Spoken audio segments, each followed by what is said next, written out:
Richard Thompson never imagined he would find himself sitting in a small roadside diner at 2 p.m. on a Tuesday afternoon. As the CEO of one of the biggest tech companies in America, his days were usually filled with boardroom meetings, conference calls, and five-star restaurant lunches. But sometimes life has other plans. His sleek black Mercedes had broken down just outside the small town of Cedar Falls, leaving him and his 8-year-old son Danny stranded for at least 3 hours while they waited for a replacement vehicle. Danny sat quietly in his wheelchair beside the booth, his bright blue eyes taking in everything around him with curiosity. The diner was nothing like the places Richard usually visited. The red vinyl seats had small tiers patched with duct tape. The floor was worn but clean, and the smell of bacon and fresh coffee filled the air. Country music played softly from an old radio behind the counter, and local farmers sat at the bar discussing the weather and crop prices. Richard felt completely out of place in his expensive suit, but Danny seemed fascinated by the new environment. The boy had been through so much in the past 2 years since the car accident that changed their lives forever. The doctor said he would never walk again, but Danny's spirit remained unbroken. He was curious about everything and everyone around him. "Dad, look at all the pie." Danny pointed excitedly at the glass case near the register. His enthusiasm always amazed Richard. Despite everything the boy had been through, he still found joy in simple things. "We'll get some after lunch," Richard promised, scanning the menu. The prices were shockingly low compared to what he was used to. A full meal cost less than what he normally spent on a single appetizer. As they sat there, Richard noticed how the other customers kept glancing at Danny's wheelchair. Some looked with pity, others with uncomfortable curiosity. It was the same everywhere they went. People didn't know how to act around his son, and it broke Richard's heart every time. A young woman approached their table with a warm smile and a notepad in her hand.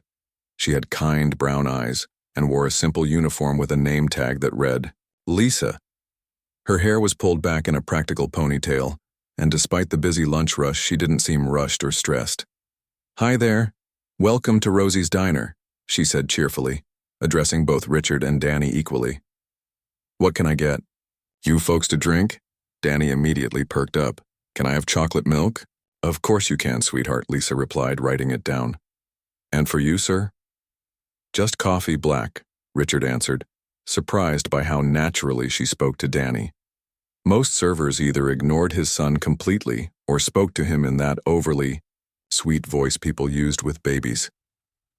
While Lisa went to get their drinks, Richard watched her move efficiently between tables.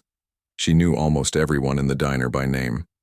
She refilled coffee cups without being asked, chatted briefly with regular customers about their families, and somehow made everyone feel like they were the most important person in the room. "She's nice," Danny observed, swinging his legs from his wheelchair. "She talked to me like a normal kid." Richard's chest tightened. His son shouldn't have to notice when someone treated him normally, but sadly, it was rare enough to be remarkable. Lisa returned with their drinks and took their food order. Danny wanted a cheeseburger and fries, while Richard ordered a club sandwich. As she wrote everything down, she asked Danny about the small toy robot he had brought with him. "That's so cool. Does it walk and make sounds?" she asked with genuine interest. Danny's face lit up as he demonstrated the robot's features. Lisa watched patiently, asking questions and acting impressed by the toy's abilities. Richard realized he hadn't seen his son this animated with a stranger in months. The lunch crowd was busy, but Lisa checked on them several times. She brought extra napkins without being asked, refilled Richard's coffee, and even brought Danny a small cup of whipped cream on the side when she noticed he kept looking at the dessert menu. About halfway through their meal, Danny announced he needed to use the restroom. Richard's heart sank as he looked around the small diner. He could already see this was going to be a problem. The bathroom was clearly down a narrow hallway, and there was no way Danny's wheelchair would fit. Richard had dealt with this situation countless times before. Most places weren't designed with wheelchair accessibility in mind, especially older establishments like this diner. He would have to carry Danny to the bathroom, which was always awkward, and drew stares from other customers. "Okay, buddy, let me help you," Richard said, starting to push back from the table. That's when Lisa appeared beside them. "Everything all right?" she asked quietly. "He needs the restroom, but—" Richard gestured helplessly at the narrow hallway. Without missing a beat, Lisa knelt down to Danny's eye level. "Hey there, the bathroom's a little tricky to get to with your wheels. Would it be okay if I helped you? I'm pretty good at carrying kids around." Danny looked at his father, then back at Lisa. "You won't drop me?" Lisa laughed softly. "Not a chance. I've got strong arms from carrying trays all day. Plus, I used to help my little brother all the time when he was smaller." There was something so natural and confident in her voice that even Richard felt reassured. Most people seemed nervous or awkward when dealing with Danny's needs, but Lisa acted like this was the most normal thing in the world. Danny nodded, and Lisa carefully lifted him from his wheelchair. She was gentle but confident, clearly comfortable with children. As she carried him toward the restroom, Richard heard her asking Danny about his favorite video games. Richard sat alone at the table, staring at his son's empty wheelchair. In all, the places they had been, all the restaurants and hotels and businesses, very few people had ever offered to help so naturally. Most either pretended not to notice their struggle or offered help in a way that felt like pity. But Lisa was different. She hadn't made a big deal out of it or acted like she was doing them some huge favor. She had simply seen a child who needed help and offered it in the most normal, kind way possible. A few minutes later, she returned with Danny, who was chattering excitedly about something she had told him. She carefully placed him back in his wheelchair and made sure he was comfortable. "All set," she announced cheerfully, "and I promised this young man we'd find him some of that pie he was eyeing earlier." "Thank you," Richard said quietly. The words felt inadequate for what she had just done, but Lisa just smiled and waved off his thanks. "No problem at all. That's what we're here for." As she walked away to help other customers, Richard realized something had shifted. For the first time in a long while, he had witnessed someone treat his son not as a disabled child who needed special handling, but simply as a kid who needed a little help reaching the bathroom. It was such a small thing, but it felt enormous. Danny was glowing with happiness, and Richard found himself watching Lisa work, wondering about the person who could show such natural kindness to a stranger's child. The rest of their meal passed pleasantly, with Lisa checking on them regularly and treating Danny like any other customer. When they finally finished eating and it was time to pay the bill, Richard left a tip that was probably larger than Lisa's weekly salary. As they prepared to leave, Danny insisted on saying goodbye to Lisa personally. She knelt down again to his level and gave him a gentle high five. "You take care of yourself, okay? And keep that robot safe." "I will," Danny promised. "Will you be here if we come back?" "I work here Tuesday through Saturday, so probably," Lisa replied with a smile. As Richard pushed Danny's wheelchair out of the diner and toward their waiting replacement car, he couldn't stop thinking about what had just happened. In his world of wealth and power, genuine human kindness was surprisingly rare. But this young waitress in a small-town diner had shown them both something precious. She had treated his son with dignity, respect, and simple human decency. And for the first time in months, Richard saw his son leave a place with a genuine smile on his face. Richard couldn't shake the feeling that there was something special about Lisa. As they waited for their pie to arrive, he found himself watching her work with growing curiosity. She moved through the busy diner with practiced ease, but it wasn't just her efficiency that caught his attention. It was the way she treated every single customer. At the counter, an elderly man was squinting at the menu, clearly struggling to read the small print. Instead of rushing him or showing any sign of impatience, Lisa quietly moved closer and began reading the daily specials aloud in a gentle voice. She didn't make him feel embarrassed about needing help. She just made it seem like the most natural thing in the world. "The meatloaf is really good today, Mr. Peterson," she said warmly. "And I know how much you love our mashed potatoes." The old man's face brightened. "You remember what I like?" "Of course I do. You've been coming here for what, 3 years now? I'd be a pretty bad waitress if I didn't remember that you always ask for extra gravy." Richard watched this interaction with fascination. In his world, people remembered his preferences because he paid them well to do so. But Lisa seemed to genuinely care about making people feel valued and remembered. A few tables over, a woman was trying to order, but she spoke with a severe speech impediment that made her words difficult to understand. Richard noticed other customers glancing over with uncomfortable expressions. But Lisa leaned and close, listening patiently, and somehow understood exactly what the woman wanted: the chicken sandwich with no pickles and sweet potato fries instead of regular. "Got it, Mrs. Kelly," Lisa said with a smile. "And I'll make sure they put that honey mustard on the side, just how you like it." The woman beamed, clearly relieved and grateful to be understood without having to repeat herself multiple times. Danny had been watching too. "Dad, she's really nice to everyone, isn't she?" "Yes, she is," Richard replied, struck by his son's observation. Children often picked up on things adults missed, and Danny was particularly good at reading people's true character. When Lisa brought their pie, Richard decided to strike up a conversation. "You seem to know everyone here." Lisa laughed as she set down 2 generous slices of apple pie with vanilla ice cream. "Well, it's a small town. Most of these folks have been coming here since before I started working here. They're like family now." "How long have you been here?" Richard asked. "About 4 years now. I moved here when my daughter was 2. Lisa glanced around to make sure her other customers were okay, then continued. "It's a good place to raise a kid, you know? Safe, friendly people, good schools." "You have a daughter?" Danny asked with interest. "I do. She's 6 now, just started 1st grade. Her name is Amy, and she's probably about as curious as you are."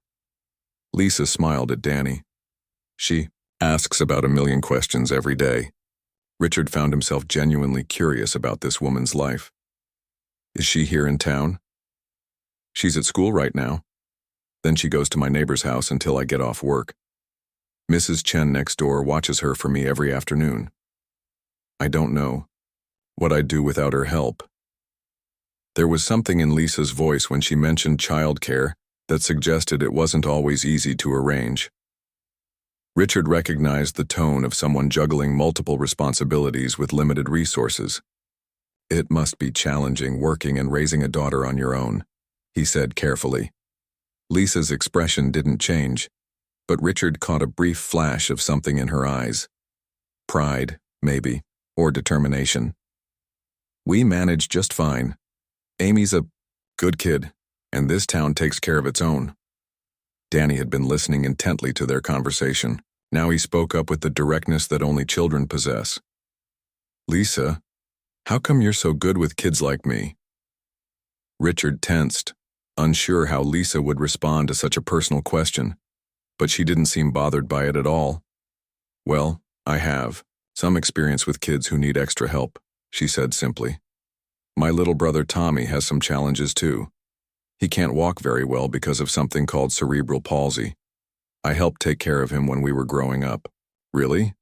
Danny's eyes widened with interest. "Is he okay?" "He's doing great. He's 24 now and works at a computer store in the next town over. He's really smart with technology, way smarter than me." Lisa's voice filled with obvious pride and affection. "When we were kids, people used to stare at him or treat him differently, just like they probably do with you sometimes." Danny nodded seriously. "Yeah, they do that a lot. I learned that people stare because they don't know better, not because there's anything wrong with you. Tommy taught me that kids like you and him are just regular kids who might need help with some things but are perfectly capable of doing lots of other things." Richard felt his throat tighten. This young woman understood something that many adults never figured out. His son wasn't broken or pitiable. He was just a kid who happened to use a wheelchair. "Tommy always said the worst thing wasn't needing help with stuff," Lisa continued. "The worst thing was when people treated him like he was made of glass or like he couldn't understand things. He wanted people to talk to him normally and treat him like any other person." "That's exactly how I feel," Danny exclaimed. "I hate it when people talk to me like I'm a baby." "I bet you do. You're obviously a very smart kid who has lots of interesting things to say. Anyone who doesn't see that is missing out." Richard watched, his son practically glow under Lisa's words. When was the last time someone had spoken to Danny this way? When was the last time someone had acknowledged his intelligence and personality instead of focusing on his wheelchair? "What does your brother do for fun?" Danny asked. "Oh, he loves video games, just like you probably do. He's actually really good at them because his hands work fine, and his brain is super sharp. He beats me at every game we play." Lisa grinned. "He also builds model airplanes and reads tons of books about space. He wants to work for NASA someday." "That's so cool. I want to be a video game designer when I grow up." "That sounds like an awesome job. You'd probably be really good at it." As they talked, Richard learned more about Lisa's life. She worked at the diner 6 days a week, 8 hours a day. In the evenings, she cleaned offices in the business district to make extra money. Despite working nearly every day, money was always tight. "Amy's really smart," Lisa mentioned with obvious pride. "Her teacher says she's reading at a 4th grade level already. She loves books and math and science experiments.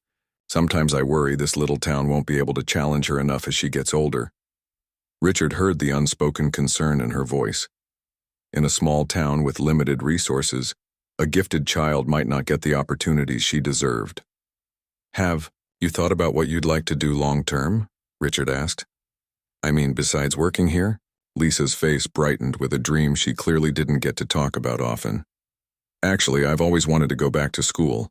I'd love to become a physical therapist, specifically working with kids who have disabilities. After helping Tommy, all these years and seeing how much good the right therapy can do, it just feels like something I'd be good at." "That sounds like a perfect career for you," Richard said sincerely. "Maybe someday. College is expensive, and with Amy to think about." Lisa shrugged, but Richard could see the longing in her eyes. "For now, I'm just focused on making sure she has what she needs." The conversation was interrupted when another customer needed Lisa's attention. As she walked away, Richard found himself thinking about everything she had shared. Here was a woman who worked 2 jobs, raised a daughter alone, and still found the energy to treat every customer with genuine kindness. She had dreams and ambitions but was putting them aside to take care of her family. Most remarkably, she had the natural instincts and experience to work with children who had special needs. Her understanding of his son's situation wasn't theoretical. It came from years of loving and caring for her own brother. "I really like her, Dad," Danny said quietly. "She makes me feel normal." Richard nodded, still processing everything he had learned. "She's a very special person, buddy." When Lisa returned to check on them one more time, Danny surprised Richard by asking, "Lisa, do you think we could come back and visit sometime?" "I'd love that. I work here Tuesday through Saturday, and I'm almost always here for the lunch shift. You two would be welcome anytime." As they finally prepared to leave, Richard realized that this chance encounter had affected him more than he expected. He had met someone who possessed something money couldn't buy: genuine compassion, wisdom born from experience, and the rare ability to see people for who they truly were, rather than what they appeared to be. Walking out to their car, Richard couldn't stop thinking about Lisa's dreams of becoming a physical therapist, and her daughter's potential being limited by their small town's resources. For the first time in years, he found himself wondering if there might be a way to help someone whose kindness had touched his family so deeply. 3 days had passed since Richard and Danny left Cedar Falls, but Richard couldn't get Lisa out of his mind. He sat in his corner office on the 40th floor of his Manhattan headquarters, staring out at the city skyline, but his thoughts kept drifting back to that small diner and the waitress who had treated his son with such natural kindness. Danny hadn't stopped talking about Lisa either. Every day since their visit, he had mentioned something about her. "Remember when Lisa said I was smart?" Or, "Lisa's brother sounds so cool, Dad. Do you think we'll ever meet him?" It was the first time in months that Richard had seen his son so enthusiastic about meeting someone new. That morning, as Richard sat through another boring board meeting about quarterly profits and market expansion, he made a decision. He needed to know more about Lisa Walker. Not for any business reason, and certainly not with any bad intentions.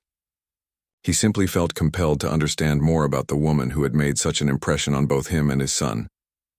Richard had resources that most people could only dream of.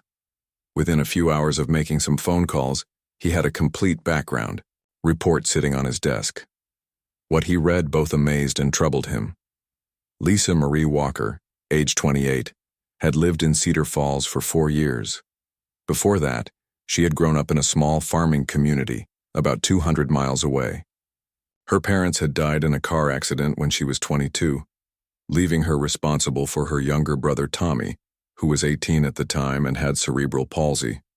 The report showed that Lisa had been in her final year of college, studying to become a physical therapist when the accident happened. She had immediately dropped out of school to take care of Tommy and work full-time to support them both. 2 years later, she had moved to Cedar Falls when she became pregnant with her daughter Amy. Richard felt a pang of sadness reading this. Lisa had been so close to achieving her dream of becoming a physical therapist, but family responsibilities had forced her to give it up. Now, 6 years later, she was still working as a waitress to make ends meet. The financial information in the report painted a stark picture. Lisa worked at the diner 6 days a week, earning minimum wage plus tips. 3 evenings a week, she cleaned offices in the business district, making barely enough to cover rent, utilities, groceries, and childcare. She had no savings account, no investments, and was currently 2 months behind on her rent. But the most impressive part of the report wasn't about Lisa's struggles. It was about her character. Her former employers described her as reliable, honest, and hardworking. Her neighbors spoke of her kindness and willingness to help others despite her own challenges. The local school principal mentioned that Lisa volunteered to help with reading programs whenever her work schedule allowed. Richard discovered that Lisa regularly helped elderly neighbors with grocery shopping and household tasks. She had organized fundraisers for other families facing medical crises. Last winter, when a house fire left a family homeless, Lisa had been among the first to donate clothes and furniture, despite having very little herself. The report also included information about her daughter Amy and brother Tommy. Amy Walker was indeed academically gifted, as Lisa had mentioned. Her kindergarten teacher had recommended testing for the gifted program, and Amy had scored in the 98th percentile for her age group. However, the small-town school had limited resources for advanced students. Tommy Walker was living independently in an apartment in the next town over, just as Lisa had said. He worked part-time at a computer repair shop and was taking online courses in web design.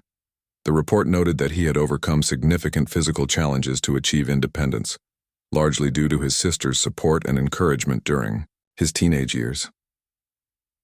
Richard leaned back in his leather chair, absorbing everything he had learned. Lisa's story was both heartbreaking and inspiring. She had sacrificed her own dreams to take care of her family, but she had never become bitter or resentful. Instead, she had channeled her experiences into genuine compassion for others. The more Richard thought about it, the more he realized that Lisa's interaction with Danny hadn't been luck or coincidence. Her natural way with children who had disabilities came from years of loving and supporting her brother. Her understanding of what Danny needed emotionally and practically was born from real experience. Over the next few days, Richard found himself thinking about Lisa's situation constantly. During a meeting about his company's charitable foundation, he asked his assistant to research programs that helped working parents return to school. During lunch with other business leaders, he found himself asking about scholarship programs and job training initiatives.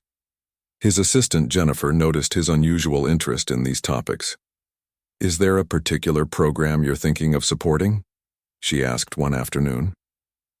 Richard hesitated. He wasn't ready to explain his sudden interest in educational assistance programs. "I'm just exploring some options for expanding our foundation's reach," he said vaguely. That evening, Richard was having dinner with Danny in their penthouse apartment. As usual, Danny brought up their visit to Cedar Falls. "Dad, do you think Lisa's daughter Amy likes the same games I do?" Danny asked, picking at his grilled chicken. "I don't know, buddy. She's a bit younger than you. But Lisa said she's really smart. Maybe she likes building things and science stuff like I do." Danny paused, then added, "I wish we lived closer to them. Lisa was the first grown-up in a long time who didn't act weird around me. Richard felt his heart squeeze. His son had been through so much, and meeting Lisa had clearly meant more to him than Richard had initially realized. "What if I told you we might be able to help Lisa somehow?" Richard asked carefully. Danny's eyes lit up immediately. "Really? How?" "Well, remember how she said she always wanted to become a physical therapist? And how her daughter is so smart but might need better schools? Yeah, Lisa would be the best physical therapist ever. She already knows how to help kids like me and Tommy." Richard smiled at his son's enthusiasm. "That's exactly what I was thinking. What would you say if we found a way to help make that happen?" "That would be awesome, Dad, but how?" Richard had been thinking about this question for days. He couldn't just show up and offer Lisa money. That would be insulting and might make her uncomfortable. But there had to be a way to help someone so deserving achieve her dreams. "I'm still figuring that out, buddy, but I have some ideas." The next morning, Richard called his foundation director, Michael, into his office. "I want to create a new scholarship program," he announced without preamble. Michael looked surprised but interested. "What kind of program?" "Something for working parents who want to return to school, specifically in healthcare fields. People who have real-world experience but need financial support to get their education." "That's a great idea. Healthcare is always in need of qualified professionals, especially those who understand patient care from a personal perspective." "Exactly. I want this program to cover full tuition, living expenses, and childcare costs, and I want the first recipient to be someone who has demonstrated exceptional character and natural ability in their chosen field." Michael nodded enthusiastically. "I can have our team start developing the criteria and application process right away." "Actually," Richard said slowly, "I have someone specific in mind for the pilot program. Someone who would be perfect to test whether our approach works." Richard spent the rest of the day working out the details of what would become the Thompson Foundation Healthcare Heroes Scholarship. It would be a full-ride program designed to help working parents achieve their dreams of careers in healthcare, with a special focus on those who had personal experience caring for family members with disabilities. But the scholarship was only part of his plan. Richard had also been thinking about Amy's educational needs and Lisa's current financial struggles. He needed to find a way to address all of these issues without making Lisa feel like she was receiving charity. That evening, Richard made another decision. He was going to drive back to Cedar Falls this weekend. This time, he would go with a concrete plan to change Lisa's life forever. But he would need to be very careful about how he presented it. Lisa was proud and independent, and she wouldn't accept help that felt like pity. As Richard looked out at the city lights from his apartment window, he felt something he hadn't experienced in years. He felt like he was about to do something that really mattered. Not just another business deal or charitable donation, but something that would genuinely change lives for the better. Danny was right. Lisa would make an amazing physical therapist. She had the experience, the compassion, and the natural instincts. All she needed was the opportunity. Richard was going to make sure she got it. 2 weeks had passed since Richard first walked into Rosie's diner, but it felt like a lifetime ago. Now he was driving back to Cedar Falls in a simple rental car, with Danny bouncing excitedly in his wheelchair-accessible seat beside him. This time, Richard wasn't there by accident. He was there, with a purpose that had been keeping him awake at night. "Do you really think Lisa will remember us?" Danny asked for the third time during their drive. "I'm sure she will, buddy. You made quite an impression on her." Richard smiled at his son's enthusiasm. Danny had been talking non-stop about their return visit ever since Richard announced they were going back. As they pulled into the familiar parking lot of the diner, Richard felt his stomach flutter with nervous energy. He had given countless business presentations to rooms full of important executives, but somehow this conversation felt more important than any of those meetings. The lunch crowd was in full swing when they entered. Lisa was behind the counter, refilling coffee for a group of construction workers. When she looked up and saw them, her face broke into a genuine smile that made Richard's chest tighten. "Well, look who's back," she called out, wiping her hands on her apron as she walked over to them. "Hey there, Danny. How's my favorite customer doing?" Danny practically glowed. Lisa, I missed you. Did you miss us? Of course I did. I was hoping you two would come back through town. She looked at Richard with curious eyes. What brings you back our way? Actually, we came specifically to see you, Richard said, feeling suddenly nervous. Do you think we could sit and talk for a while? I have something I'd like to discuss with you. Lisa's smile faltered slightly, and Richard could see a flicker of concern in her eyes. Is everything okay? You're not in some kind of trouble, are you? No, nothing like that, Richard assured her quickly. It's actually something good. At least I hope you'll think it's good. They settled into the same booth they had occupied during their first visit. Lisa poured coffee for Richard and brought Danny a chocolate milk, just like before. The familiar routine helped calm Richard's nerves slightly. So, what's this about? Lisa asked, sitting down across from them during a brief lull in the lunch rush. Richard had practiced this conversation dozens of times in his head, but now that the moment was here, he found himself struggling for the right words. Lisa, I need to tell you something about myself that I didn't mention before. I'm not just a regular businessman passing through town. Lisa raised an eyebrow but didn't interrupt. I own a technology company, and I also run a charitable foundation. After meeting you, I've been thinking a lot about the work you do here and the dreams you mentioned about becoming a physical therapist. Okay, Lisa said slowly, clearly unsure where this was going. Richard took a deep breath. I want to offer you an opportunity. My foundation is launching a new scholarship program for working parents who want to pursue careers in healthcare. It's designed specifically for people who have real-world experience caring for family members with special needs. Lisa's eyes widened. A scholarship program?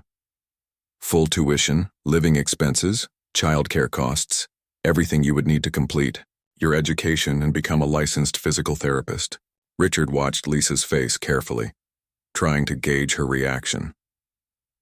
For a moment, Lisa just stared at him in silence. Then she shook her head slowly.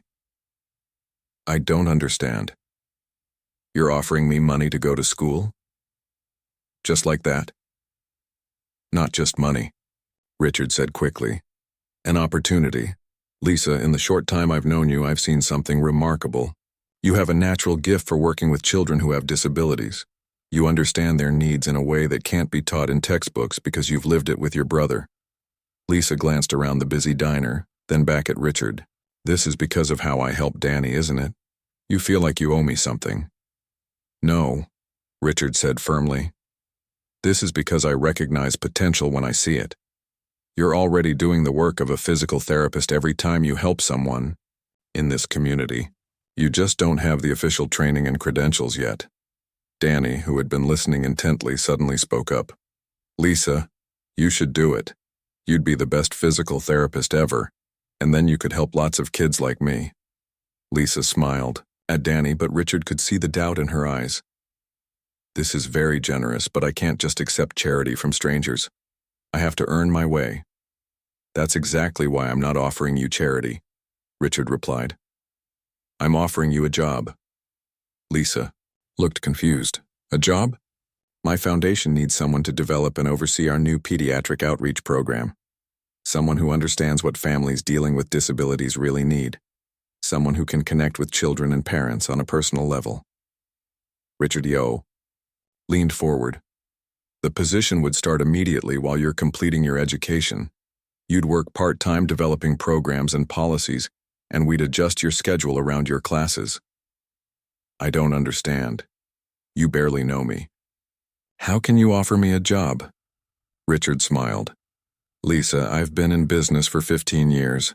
I've hired hundreds of people, and I've learned to recognize qualities that can't be taught. Compassion, integrity, the ability to make people feel valued and understood. You have all of those things.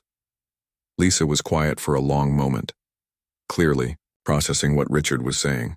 Finally, she spoke. What about Amy, my daughter? I can't just uproot her life. The program includes relocation assistance if needed, but actually, There's an excellent university with a physical therapy program about an hour from here. You could commute, and Amy could stay in familiar surroundings. Or if you prefer, there are outstanding private schools near the university that would challenge Amy's academic abilities in ways that might not be possible here.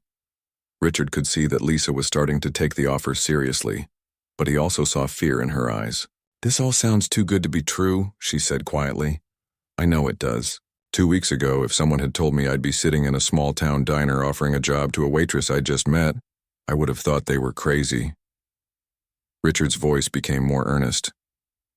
"But Danny and I both left this place feeling something we hadn't felt in a long time.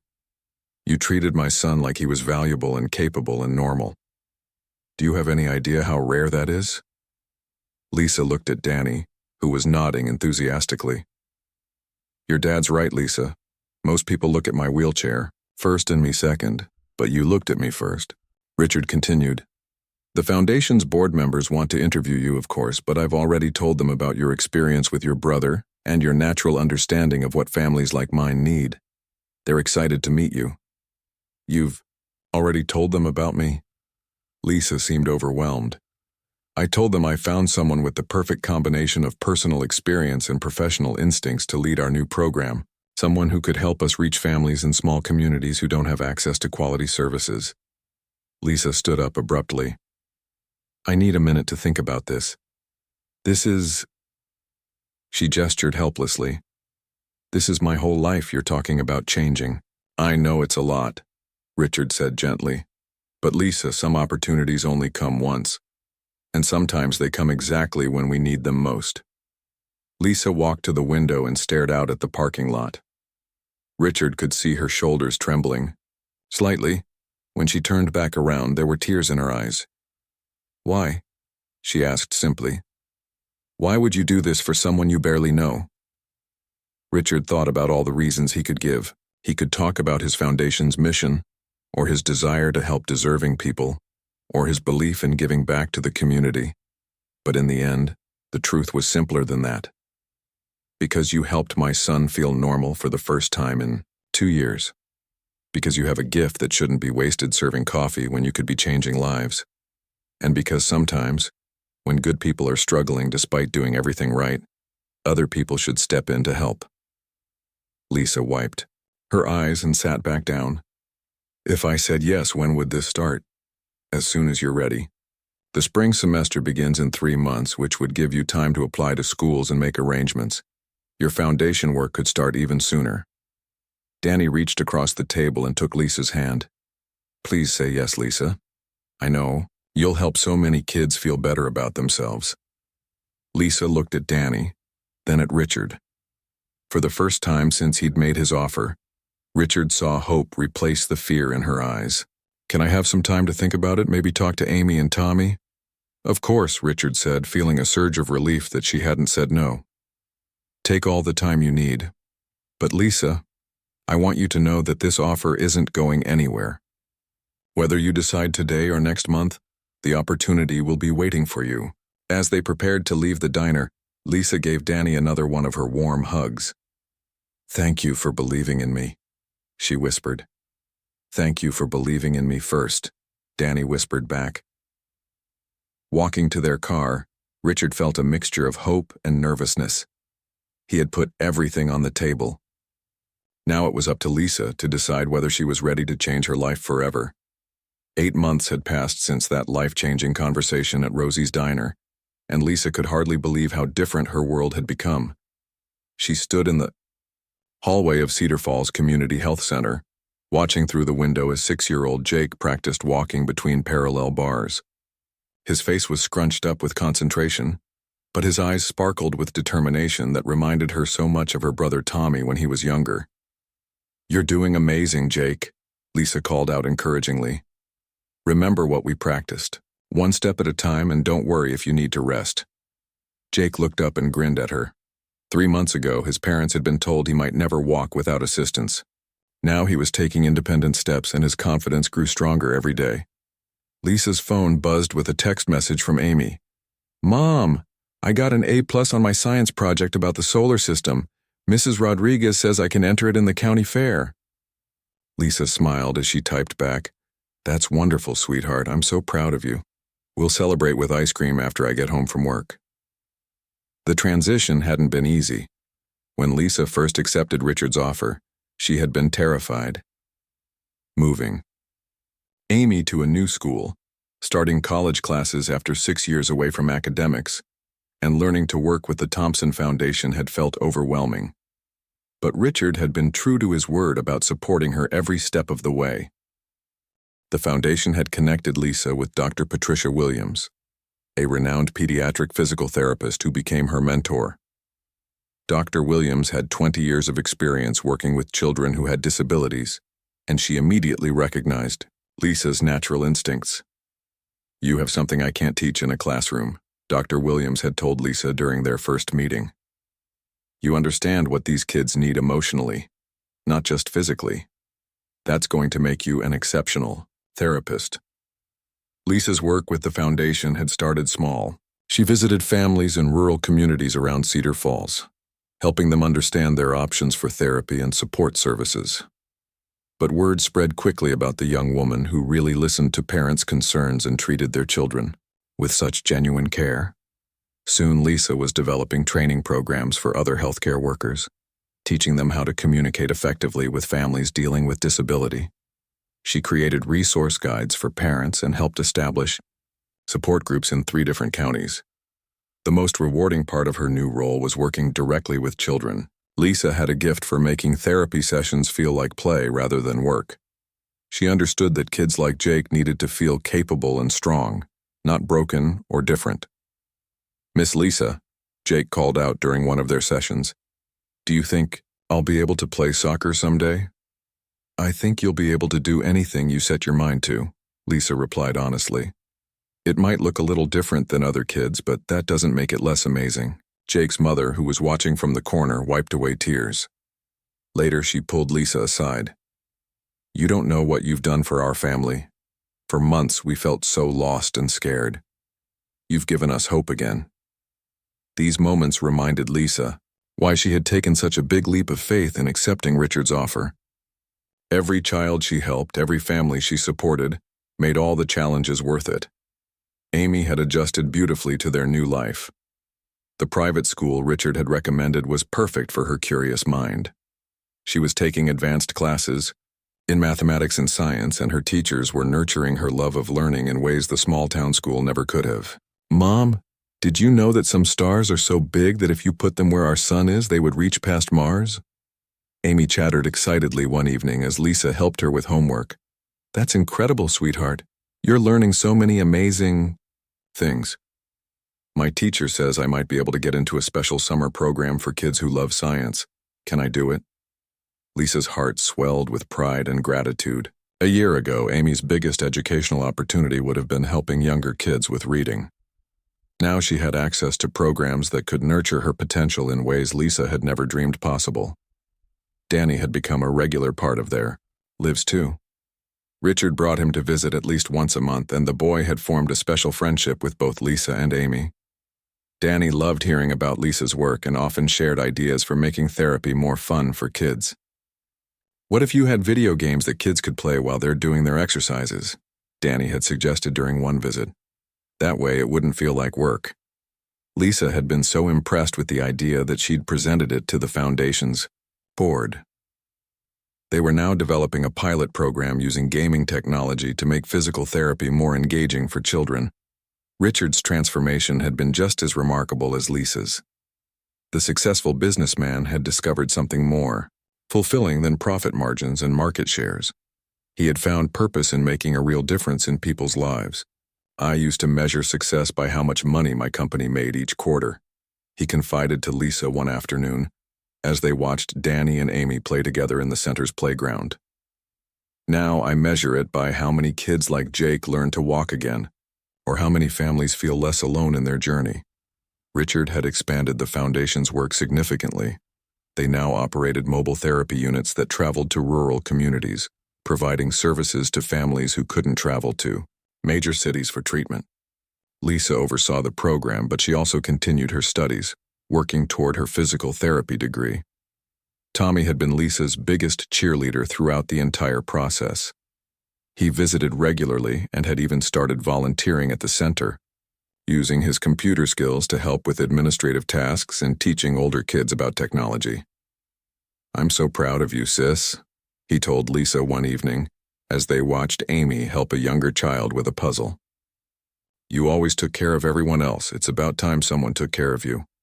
"Richard didn't just give me a job," Lisa replied. "He gave our whole family a chance at a better future." The annual Thompson Foundation Gala was approaching, and Lisa had been asked to speak about the success of their rural outreach program. The thought of addressing hundreds of wealthy donors still made her nervous, but she knew her story could inspire others to support similar programs. "What am I going to say to all those important people?" Lisa asked Richard as they prepared her presentation. "Just tell them the truth," Richard replied. "Tell them about Jake taking his first independent steps, or Amy's science project, or the support group that helps parents feel less isolated. Tell them how one act of kindness can create ripples that touch dozens of lives." On the night of the gala, Lisa stood at the podium looking out at an audience of successful business leaders and philanthropists. A year ago, she would have been serving them coffee. Now she was their equal, with something valuable to contribute to their important work. "A wise little boy once told me that the worst thing about having a disability isn't needing help with things," Lisa began, thinking of her brother Tommy. "The worst thing is when people treat you like you're made of glass or can't understand normal conversations. Our job isn't to fix children who are broken. Our job is to help capable kids reach their full potential." The audience listened intently as Lisa shared stories of the children she'd worked with and the families she'd supported. She talked about the importance of dignity, hope, and treating every child as a whole person rather than just a diagnosis. When she finished speaking, the applause was thunderous.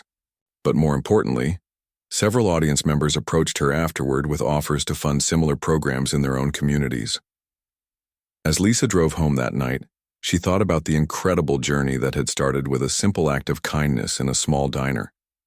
She had lifted Danny to help him reach the bathroom, never knowing that gesture would lift her entire family to a better life. Her phone rang as she pulled into her driveway. It was Richard. "Lisa, I wanted you to know that tonight raised enough money to expand our program to 5 more states. That's hundreds more children who will get the help they need because you were brave enough to share your story. Thank you, Richard, for everything. You changed our lives." "No," Richard replied softly. "You changed mine first. You reminded me what really matters. The rest was just returning the favor." As Lisa tucked Amy into bed that night, her daughter looked up at her with sleepy eyes. "Mom, are you happy we moved here?" Lisa thought about everything they had gained: Amy's opportunities, her own fulfilling career, the children she helped every day, and the knowledge that they were making a real difference in the world. "Yes, sweetheart, I'm very happy. Sometimes the best things happen when we're brave enough to say yes to new adventures." Amy smiled and closed her eyes. "I love you, Mom." "I love you too, baby." Standing in the doorway of Amy's room, Lisa reflected on how a single moment of kindness between strangers had transformed not just her family's life, but the lives of countless children and families they now had the privilege to serve. She had learned that sometimes the smallest acts of human compassion can create the biggest changes in the world.